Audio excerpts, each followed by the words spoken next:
भक्तों, आजकल कई लोग ऐसे हैं जो कि अपने आप को बर्बाद करने में लगे हुए हैं, क्योंकि कुछ लोग दान करते वक्त ऐसी चीजों का दान कर देते हैं कि जिनके दान नहीं करना चाहिए। और श्री कृष्ण भगवान जी कहते हैं, जो भी व्यक्ति इन 7 चीजों को दूसरों को देते हैं तो वह व्यक्ति अपने आप को बर्बाद कर रहा है। ये चीज दूसरे की भलाई के लिए उसे दे रहे हो तो समझ लो आप अपनी जिंदगी को बर्बाद कर रहे हो। तो कौन नहीं जानता, वास्तुशास्त्र में बताए गए उपाय कई लोग अपने घर में 100% विश्वास के साथ करते हैं, उनके बताए गए रास्ते पर चलते हैं और घर की दिशा और दशा दोनों ही बदल देते हैं। आजकल इंसान ही अपने पैरों पर कुल्हाड़ी मारे लगा है। कहने का मतलब यह है कि खुद गलती करता है, फिर कहता है, हे भगवान तुमने मेरे साथ ऐसा क्यों किया। ऊपर से भगवान को दोष देने लगता है। आप भी यह गलती अपने घर में कर रहे होंगे, आपके घर भी नेगेटिव ऊर्जा का आना शुरू हो गया होगा। और जब हम इस तरह के काम करते हैं तो घर की दशा और दिशा दोनों ही बिगड़ जाती है। तो दोस्तों, भूलकर भी इन 7 चीजों को किसी को भी ना दे, नहीं तो आपको सड़क पर आने में कुछ वक्त लगेगा। भगवान श्री कृष्ण न के अनुसार मनुष्य को अपने घर की चीज भूल से भी दूसरों को कभी उधार में अथवा भेंट में नहीं देना चाहिए। इन चीजों के साथ ही घर से लक्ष्मी भी चली जाती है। हमें बचपन से ही सिखाया जाता है कि दूसरों की मदद करने से, दूसरों को दान देने से मनुष्य को पुण्य मिलता है। भगवान श्री कृष्ण के अनुसार जो मनुष्य अच्छे कर्म करते हैं उन्हें उसका अच्छा फल ही मिलता है। परंतु कुछ चीजें हैं जो आपको भूल से भी दूसरों को नहीं देनी चाहिए, क्योंकि यह चीज अगर आप दूसरों को देते हैं तो इन चीजों के साथ आपके घर की सुख समृद्धि भी चली जाती है, क्योंकि इन्हीं चीजों के साथ आपके घर की शांति सुख समृद्धि जुड़ी हुई होती है। अगर यह चीज आप दूसरों को दे देते हैं तो आपको दरिद्रता का सामना करना पड़ सकता है। कई लोग कहते हैं यह हमारा घर वास्तुशास्त्र के अनुसार चलना चाहिए। अगर जो व्यक्ति वास्तुशास्त्र के अनुसार नहीं चलता है तो उसके घर में बर्बादी के लक्षण दिखने लग जाते हैं। आपको बर्बाद नहीं होना है, अपने घर को बचाना है, आपके घर में रहने वाले हर सदस्य को बचाना है। ध्यान रहे, रसोई घर में यह गलती मत करना कभी। और ईश्वर कहते हैं कि जो भी व्यक्ति अच्छे तरीके से पूजा पाठ करता है उसे मैं स्वीकार करता हूँ। वीडियो में आगे बढ़ने से पहले अभी वीडियो को लाइक कर दें और नीचे कमेंट बॉक्स में लिख दो सच्चे दिल से जय महालक्ष्मी। दोस्तों, विष्णु पुराण में इन चीजों का उल्लेख किया गया है। इन चीजों का संबंध माँ लक्ष्मी से माना जाता है और हम सभी जानते हैं कि माँ लक्ष्मी का हमारे जीवन में कितना अधिक महत्व है। जिस घर पर माँ लक्ष्मी की कृपा होती है वहाँ पर सदैव धन, वैभव, सुख, शांति का आगमन होता है। अगर महालक्ष्मी किसी कारणवश रुष्ट हो जाती है तो घर से सुख, संपत्ति और वैभव भी नष्ट हो जाता है। इसलिए आप यह ध्यान रखें कि अपने घर में मौजूद ऐसी चीज है तो वह व्यक्ति किसी को भी नहीं देगा और उसके घर में सुख शांति रहेगी। आज दोस्तों, कुछ भी हो जाए, आप इन सब चीजों के बारे में जानकर ही जाना है। व्यक्ति चाहता है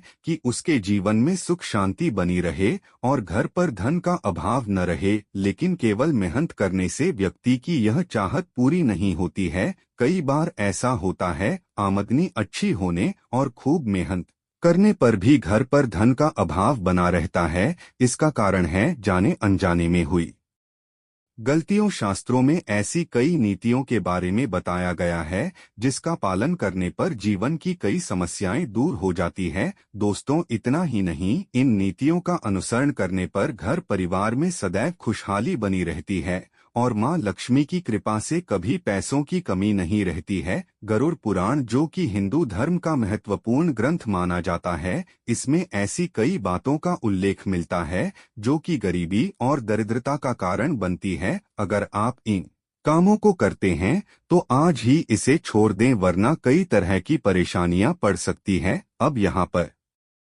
कुछ दोस्त ऐसे भी होंगे जो हमारी बातों को हल्के में लेंगे क्योंकि उन्हें वास्तुशास्त्र का ज्ञान नहीं है, क्योंकि कहावत है बंदर क्या जाने अदरक का स्वाद। अर्थ यह है कोई भी व्यक्ति वास्तुशास्त्र के बारे में नहीं जानता है तो फिर इन उपायों में या वीडियो देखने पर विश्वास ही नहीं करता है। इसलिए ऐसे ही बंदर क्या जाने अदरक का स्वाद। अर्थ यह है कोई भी व्यक्ति वास्तुशास्त्र के बारे में नहीं जानता है तो फिर इन उपायों में या वीडियो देखने व विश्वास ही नहीं करता है। इसलिए सही सटीक 100% जानकारी के साथ में जानने के लिए इस वीडियो से जुड़ जाना। दोस्तों, वीडियो को आगे बढ़ाते हैं। आपके पास अभी जितने भी काम है उनको साइड में रख दीजिए, ध्यानपूर्वक जो आपको बताएं उसे देखिए और सुनिए। यह सबसे पहली चीज है पत्नी के गहने। दोस्त, स्त्रियों के आभूषणों को मां लक्ष्मी का प्रतीक माना जाता है। सुंदर आभूषणों से सुशोभित स्त्री मां लक्ष्मी के प्रतिबिंब की तरह दिखाई देती है।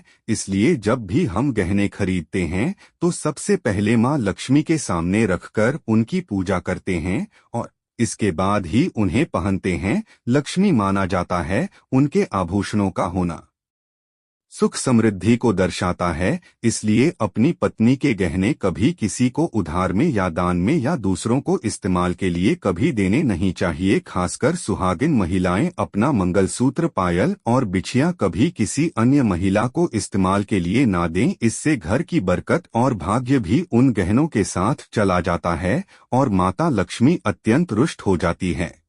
इसलिए अपने घर में सुख समृद्धि बनाए रखने के लिए इन गहनों को दूसरों को इस्तेमाल करने के लिए ना दे। दोस्तों, कई महिलाएं तो ऐसी भी होती है जो कि अपने गहने पसंद नहीं आती है और दूसरी महिला के गहने की शैली और बनावट पसंद आती है, जिसके कारण महिलाएं अपने गहने पहनने के लिए एक दूसरे से बदलाव कर लेते हैं। मतलब है कि आप अपने से मां लक्ष्मी जी को रुष्ट कर रहे हो और घर से बाहर भेजने की तैयारी कर रहे हो, क्योंकि आभूषण या गहने महालक्ष्मी जी का प्रतीक होता है और आपके अपने गहने ही आपको पहनने चाहिए, किसी को भी दूसरे के गहने नहीं पहनना चाहिए। दूसरा है झाड़ू हमारे काम आता है, हमारे घर से नकारात्मक ऊर्जा को दूर करता है, उसे मां लक्ष्मी का प्रतीक माना जाता है। ऐसा माना जाता है कि झाड़ू में मां लक्ष्मी का निवास होता है। इसलिए अपने घर की झाड़ू कभी किसी को उधार में या उपयोग के लिए ना दे। अगर झाड़ू खराब हुई है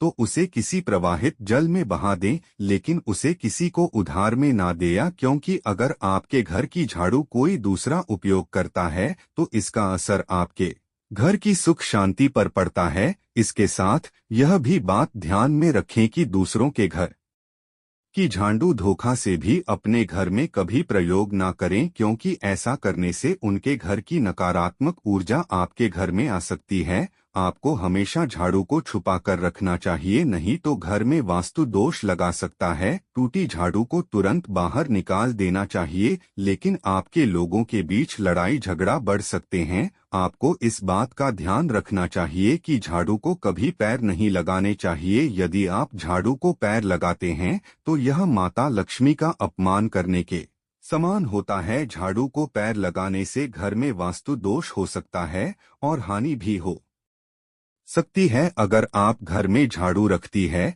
तो इसे रखने के सही वास्तु नियमों के बारे में जरूर जान लेना चाहिए, जिससे आर्थिक स्थिति अच्छी बनी रहे और महालक्ष्मी आप पर कृपा बरसाती रहें। वीडियो को लाइक करें व कमेंट में लिखें जय मां लक्ष्मी, जय भगवान विष्णु, हर हर महादेव।